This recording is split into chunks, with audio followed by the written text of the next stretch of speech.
মাঝ সমুদ্রে যখন মার্কিন ইসরায়েলের আঘাতে দাউ দাউ করে চলছিল ইরানের যুদ্ধজাহাজ আইরিশ দেনা, তখন বন্ধুদেশ ভারত কি সত্যিই মুখ ফিরিয়ে নিয়েছিল? বিশাখাপত্তনমে নৌমহড়া শেষে ফেরার পথে কেন ধ্বংস হতে হল ইরানের গর্ব এই রণতরীকে? ছড়িয়ে পড়া খবর বলছে, ভারত ও শ্রীলঙ্কা ইরানের জাহাজগুলোকে আশ্রয় দিতে অস্বীকার করেছিল, কিন্তু আজ ৯ মার্চ প্রতিরক্ষা মন্ত্রণালয়ের শীর্ষ সূত্র থেকে আসা তথ্য পাল্টে দিচ্ছে পুরো সমীকরণ। আইরিশ লাভান ও বুশহেরকে নিয়ে ভারতের গোপন মানবিক মিশন এবং এস জয়শঙ্করের করা বার্তা কী ঘটেছিল সেই ভয়ঙ্কর রাতগুলোতে? বিগত কয়েকদিন ধরে আন্তর্জাতিক মহলে গুঞ্জন ছড়িয়ে পড়েছিল যে বিপদে পড়া ইরানের যুদ্ধজাহাজগুলোকে ভারতীয় বন্দরে নোঙর করতে দেয়া হয়নি। তবে আজ প্রতিরক্ষা মন্ত্রণালয়ের শীর্ষ সূত্র এই অভিযোগ সম্পূর্ণ ভিত্তিহীন বলে উড়িয়ে দিয়েছে।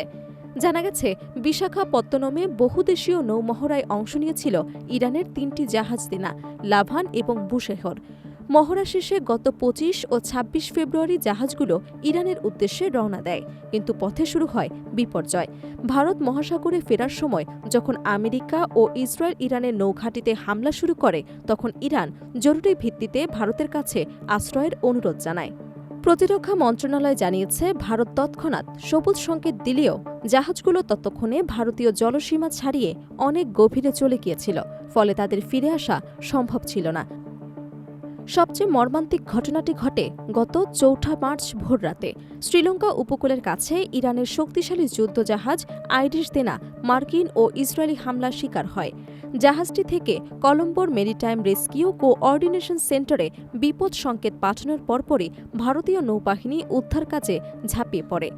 গতকাল রবিবার ইরানের সেনাবাহিনী সরকারিভাবে নিশ্চিত করেছে যে এই হামলায় ১০৪ জন নাবিক নিহত হয়েছেন এবং ৩২ জন গুরুতর আহত। এই ঘটনা মধ্যপ্রাচ্যের উত্তেজনাকে এক নতুন এবং ভয়ঙ্কর মোড়ে নিয়ে গেছে।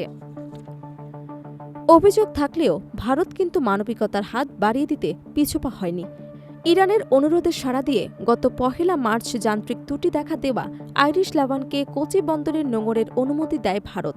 সেখানে থাকা ১৮৩ জন ইরানি নাবিককে ভারতীয় নৌবাহিনীর পক্ষ থেকে থাকা খাওয়ার ব্যবস্থা করা হয়েছে। একইভাবে ৫ মার্চ আইরিশ বুশেহর জাহাজে সমস্যা দেখা দিলে শ্রীলঙ্কাও মানবিক কারণে তাদের পূর্ব উপকূলে আশ্রয় দেয়। কলম্বোর ক্যাম্পে বর্তমানে ওই জাহাজের নাবিকদের নিরাপদে রাখা হয়েছে।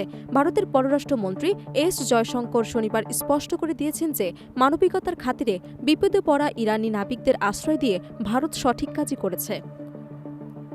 গত ২৮ ফেব্রুয়ারি ইরানের কোনারক সহ একাধিক নৌঘাঁটি ধ্বংস হওয়ার পর থেকে সমুদ্রে থাকা ইরানি জাহাজগুলো টার্গেটে পরিণত হয়।